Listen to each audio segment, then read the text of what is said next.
Hey guys, today we're looking at Wayne McCracken, a comedian that got blacklisted off Kill Tony. And his set is just a train wreck, just a nightmare of a set. And the pain on this dude's face is Tony just hates him. I mean, it's great. It really is quite the treat to watch. But first, we're going to be fair. We're going to decide, does he actually deserve to get blacklisted? So to do that, we're going to go back and watch his comedy from 5 years ago. And on this Kill Tony appearance, he says he's been doing comedy for 5 years. On and off, this many days, this whatever. But he says he's been doing it for 5 years. And this set I found is from 5 years ago. So I'm assuming it's the first 3 to 6 months of his comedy career. And it's posted by his brother. Like, he doesn't have a YouTube page, which any comic, you need a YouTube page. What are you doing? But, so it's posted by his brother 5 years ago. So I think this will really show what kind of a comic he had the potential to be and what kind of comic he ended up being. Next comedian I'm bringing to the stage, he's working hard around town, he's funny. Wayne McCracken, everybody! So this is a 3.5 minute set about. So I'm going to let him get out good chunks at a time, and then I'll interrupt. I'll try not to interrupt too much. I'm trying to be fair to him here. Thanks very much, Mr. Struth. Oh, I think it's funny that the best movies to watch on acid are also children's movies. One of my favorite ways to spend a Sunday afternoon is getting really fucking high on acid and learning how to train my dragon. Yeah, if I'm feeling really adventurous, what I like to do is get a bag of Sour Patch Kids, put about 5 drops in that bad boy, and then sneak it into the movie theater and learn how to train my dragon in IMAX. The way God intended. So you see he's got a lot of energy. He's got a good delivery. He just discovered acid. He's partying in his life. He's having a good time. It's all going good so far. I don't really like the adult child aesthetic of you watching cartoons on acid as someone in their mid to late 20s. Also, you might have noticed he said, as God intended there. That didn't really make any sense. Anytime he says something that doesn't make sense, it's just a transition to the next joke. He hasn't quite figured that out yet. Speaking of God, you're going to want to keep an eye out when you're approaching the movie house if you're on a bunch of hallucinogens on a Sunday afternoon. For church buses. Yeah. And if you see one, don't make the same mistake I did and go inside. Because just imagine me in line for a soda, surrounded by a herd of 4th graders on a Sunday school field trip. A very different kind of field trip than the one I was on. Yeah, you know, like, I'm experiencing God and they're being indoctrinated on it. So whenever you hear someone referring to LSD or hallucinogenics as experiencing God, you know that's a red flag right there. You don't experience God on psychedelics, you just feel really high. I mean, really, to say you're experiencing God, that's a bit much. And so what, you experiencing God is going to a movie theater? Like, you'd think if this was such a experience God type of thing, you would be like on a hilltop staring towards the sky, or like praying in a special church or something. No, it's oh, you went to the movie theater to experience God. Oh, okay. Interesting. I've never seen the God movie before. And this guy, his theme has already been set up. He's a church guy, except he's not church anymore. Now he's psychedelics guy. But, you've seen this trope been played out many times. Well, I used to be a church guy, and then now I just do drugs and psychedelics, and that's God, I guess. Okay. Oh, yeah, and whatever you do, do not engage in conversation with one of the kids. Like I did. I remember it a little bit. It was this little curly-headed fuck. Let's call him Timmy. He's down here, I was all hunched over there. Hey, Timmy, noticed you were a fan of God. Yeah, could tell by the Jesus Saves t-shirt. I hate to tell you, Timmy, that's incorrect. Yeah. Now, Timmy, I don't have the time to explain to you what God is, but here, I'll tell you what, have a Sour Patch Kid.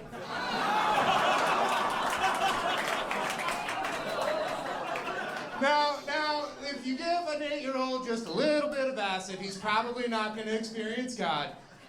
He's got to smoke DMT to do that. Which I have done. And, I'm still confused on the idea of God, You try to be enlightened, but it's a fleeting idea.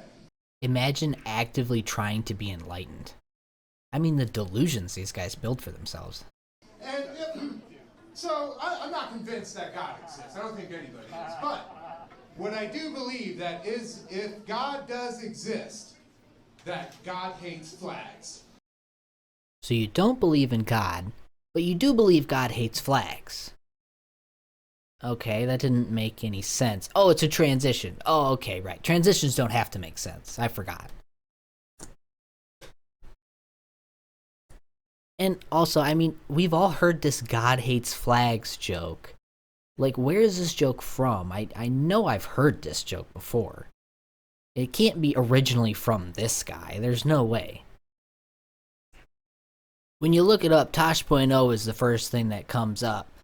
But I feel like I've heard it in even more places than that. And, you see that the joke has been repeated, hundreds of times on YouTube and Google, and I mean, people love this bit.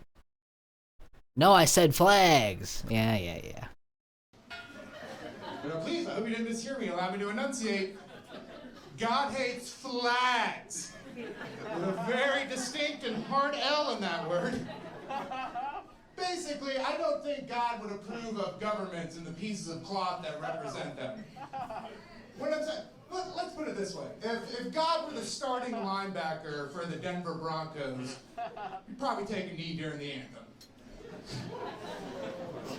And so he's trying to be edgy, he's just trying to throw offensive stuff out there. And the crowd was with him, and they probably would have laughed, but it just didn't make any sense. We don't know what now we're talking about God on a football team. We were just talking about why he hates flags, and we still don't understand. He just hates it because just you said it.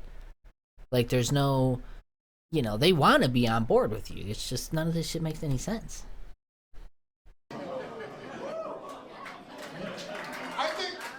I think we can all agree it would be fucking amazing if the Denver Broncos drafted God to play middle linebacker. It's the AFC Championship game. He's lined up across from Tom Brady, also known as Satan incarnate. He's giving him shit about Giselle. He's like, your wife makes more money than you, right, Tom? And I'm omnipresent, motherfucker. I know it's a wide right pass, bitch. All right, guys, thanks. I'm Wayne McCracken. Give it up for Comedy Works. Your host, Derek. So not bad, right? Remember, this is 3 months into comedy, maybe 6 months tops. So this is very fresh, very new. He's got jokes, he's getting laughs, he's got confidence. He's doing good. I mean, that was pretty decent for 3 months in. I think he's got, but you can see he's talking about, psychedelics and drugs a lot. He does look kind of like an adult child, so you go, well, maybe he's spending a lot of time doing that stuff, And that's my hypothesis. I think this guy, he made one set. I think there's a lot of comedians that do this. You make one set. It does okay most of the time. So you just roll with it. And you never make anything new. You never change anything. And then, you just party, because that's what stand-up comedy is. You're out late night, everyone's drinking, everyone's partying, so you're going to drink and party too. And, well, next thing you know, it's 5 years later and you're on Kill Tony. And you haven't practiced. And your jokes are old. And you're not confident. And you got fat. Now, you may think I'm not being fair to this guy, but I am. He deserves all of this. He deserves what he gets on Kill Tony here. We're just trying to decide, does he deserve to be blacklisted? Does he deserve to never have the opportunity to be in front of the Kill Tony audience again? Is that too much? Is that too far? That's what we're trying to figure out. Well, let's see. Fast forward 5 years of hard work and practicing stand-up comedy. Let's see what we get.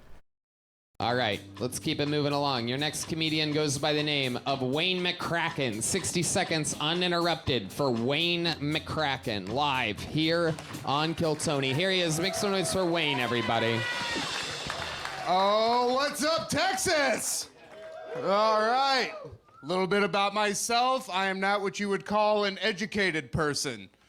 That's right. Now, I don't think that means I'm retarded, is the thing. Here's the thing. What is not retarded about me is the fact that I think evolution is real. Do we believe in evolution in this room? You think it's, no? You don't think it's a real thing? Here's what I'll say. I don't think it explains the human condition. I don't know how Homo sapiens somehow finagled their way to the top of the food chain when they're prone to things like scoliosis and sunburns. Seems a little off. But I will tell you this is how I know evolution is real. I've got one buddy, he was born with a vestigial tail, right? You know what his girlfriend calls it? The big one. That's not even the worst one. I have another friend that was recently diagnosed with super gonorrhea. A very unfortunate diagnosis. This poor asshole didn't just get the clap, he got a standing ovation. You know what I'm saying? Rawr. So he stumbles hard. He falls flat on his fucking face. I mean, you could tell right away in that first chuckle, that first little chuckle when he had to reiterate why he's not retarded or whatever. You could tell in his mind he goes, fuck, I lost it. It's done. The timing's gone. My rhythm's off. It's over. Now, I don't think that means I'm retarded, is the thing. Here's the thing.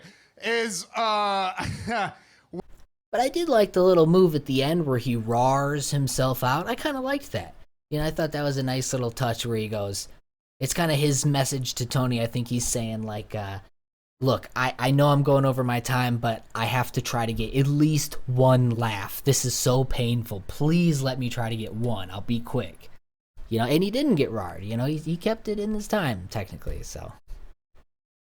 So just the worst. So you can tell this guy spent the last 5 years watching all the atheist proves wrong God videos on YouTube. It's like, I mean, you think like, you watch like 2 of those videos and you gotta be like satisfied for life. That should be enough for your entire life, you know? But not this guy. This guy is obsessed with the God and the LSD stuff. But as much as he talks about God, really he's probably obsessed with the drugs, and that's what's gotten him here. You know, it's like, did we hear the bit before? Like, his whole first 30 seconds was just explaining why he's retarded, but he's not that retarded. And the joke there is like, is calling Christians retarded, but he didn't do it in the way where it, you know, it came off or it translated. I mean, really, this was just a nightmare of a set.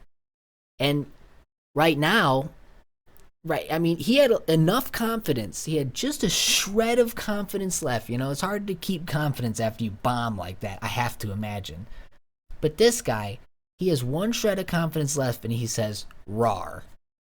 We're not going to see much more confidence out of this guy. From here on out, it's going to be pain.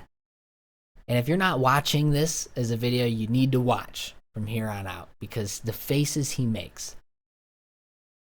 And that's what I'm saying. Is the pain he goes through here enough? Maybe. Maybe. Okay, Wayne McCracken absolutely flatlining up here. Yeah. I mean, that was... God damn. That was about as bad as it gets, Wayne. That's about The encouragement. Tony, you know what sucks that I forgot about? And so now this guy, he's been doing drugs all day. He's tired. He's off. His set was bad. Now he knows Tony's going to attack him. He is not ready for this. And he's not in a position to defend himself. So all he can do is take it. He knows he's about to get beaten. Huh. I'm on stage looking at no laughter, so I'm also affected. We are not used to that. I feel bad. We I worked was like, what's long going and on? hard to never have that Yeah. feeling. It That's why hurt. I don't ever look It them hurt. directly in the eyes when somebody's bombing that hard. I don't want to see what... It hurt. It hurt me too. No, it didn't. You're having literally the best time of your life right now. Here's the So Tony, in classic diva fashion, he won't even let this guy feel sad. He says, "No, this is the best time of your entire life. Enjoy this beating." thing. I'm really not. I did too many drugs this afternoon. So You're blaming it on the drugs, huh? it's my escape route. Do you think that material would have gone differently if you did no drugs? Did you change your set list after doing the drugs? Or you think your delivery was affected? All of the above. All of the above. You changed your set list after doing drugs? No, here's the real deal. So he blames it on the drugs. He's doing too many. Oh, it's his escape mechanism. Oh, but you know, those other kids were getting indoctrinated with God, but now you're a drug addict. So, you know, oh, those Christians are so stupid. Okay, yeah, this is a great message coming from you. And so he's desperate. He's grabbing for straws. Tony says, "Was this the problem?" He goes, "Yeah, sure." Tony goes, "Was this the problem?" He goes, sure, yeah."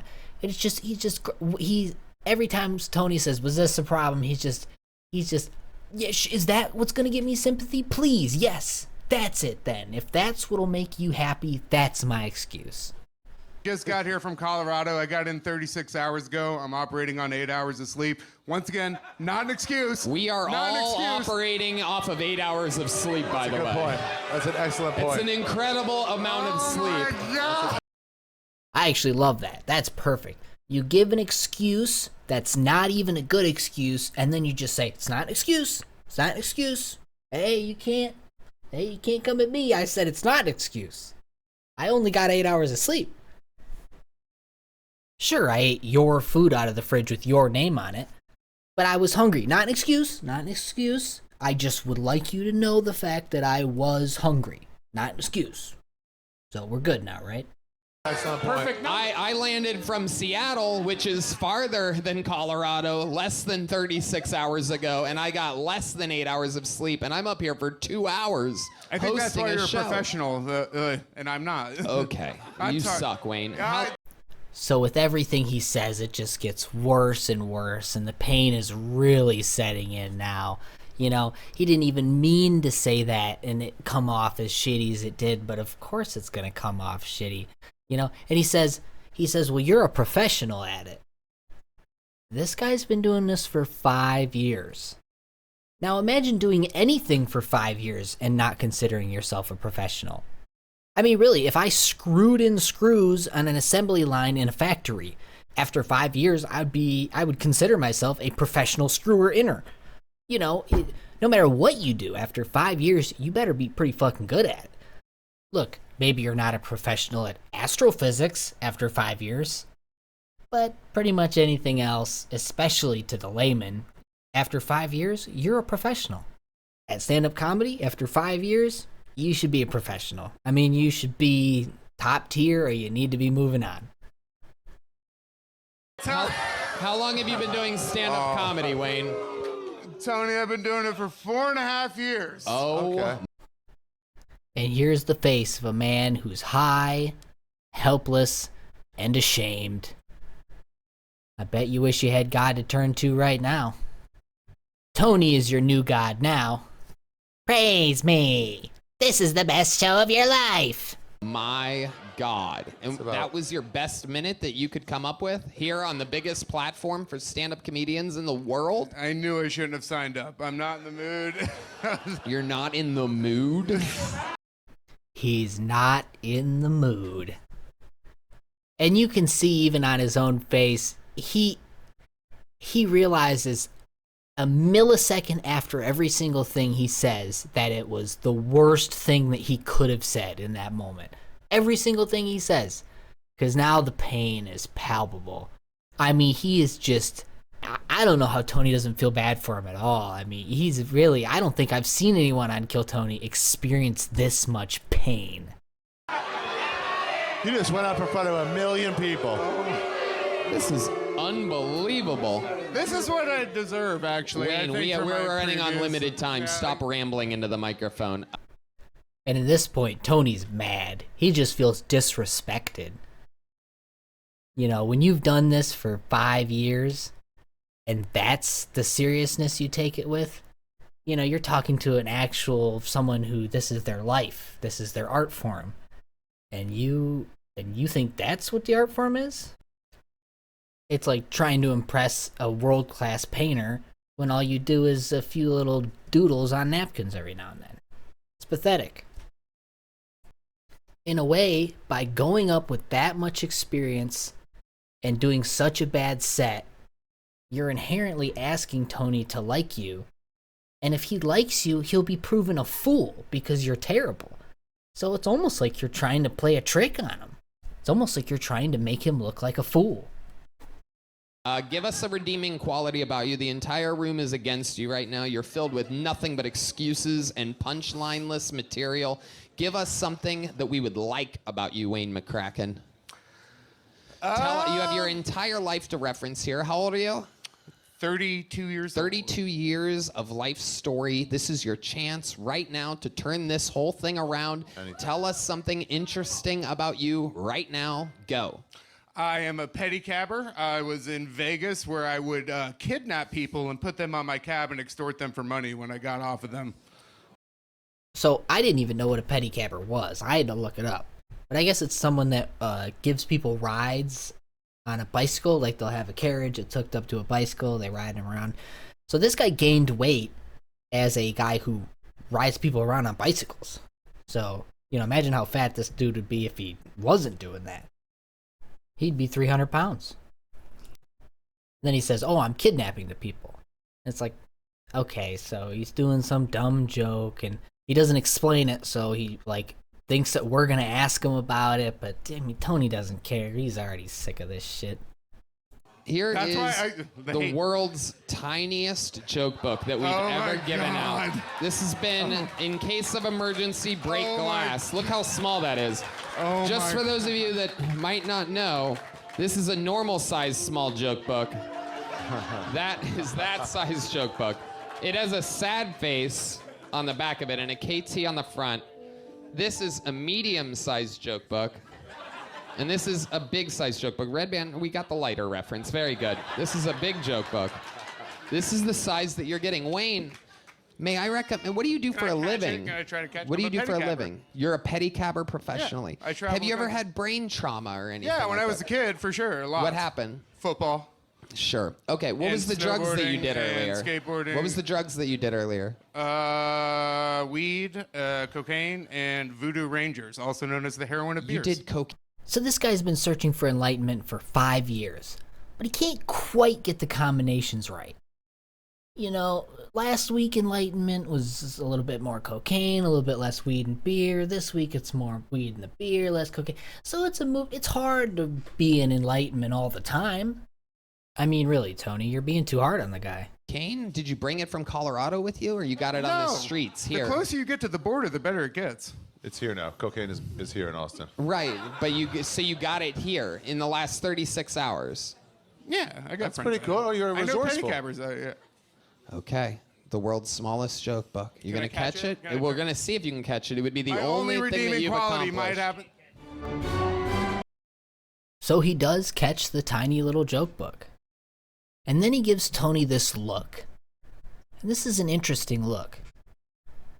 It's like, it still has all the disappointment and shame from before, but there's a little glimmer of, hey, I did just do something good, right? And he's like looking at Tony, like almost asking him with his facial expression, can I be happy about this? Is it okay if I'm happy about this? I did catch a thing. I mean, you know, that's something, right? He used his chest though. Tony, I will try to do Stop better talking. next time. You Shut suck. up, There will shut be no up, next shut time, Wayne up. McCracken. He's blacklisted. It's been a long time since I've done it. You're blacklisted. Go. And this guy's destroyed. He's devastated. This guy is gonna cry himself to sleep tonight. I mean, you can see the physical pain the emotions are causing him. It's so much that he's not even excited that it's over. He's so engulfed in the moment, in the failure. for 5 years, he's been telling everyone he knows he's a comedian. His family, his friends, they all think he's been working at this craft. Now everyone's going to see this. Everyone's going to, and he can come up with an excuse and tell each one, oh, I was tired, this and that. But, but they know. They know you really haven't been working at it like you said you have. And it's all out there now. Back to obscurity you go. Wow. We have no room for people like this. The Blacklist thing is back on Kill Tony. Wow. So what do you guys think? Should he be blacklisted? Does he deserve another chance? I think he did deserve another chance, but I'll be honest. Telling a man he's having the best time in his life while you're obviously torturing him, then giving him the tiniest joke book and blacklisting him from the show? That's pretty fucking funny. You just destroyed a comedian's career. That's hilarious, really. But alright, that's enough for me. Have a good one, guys.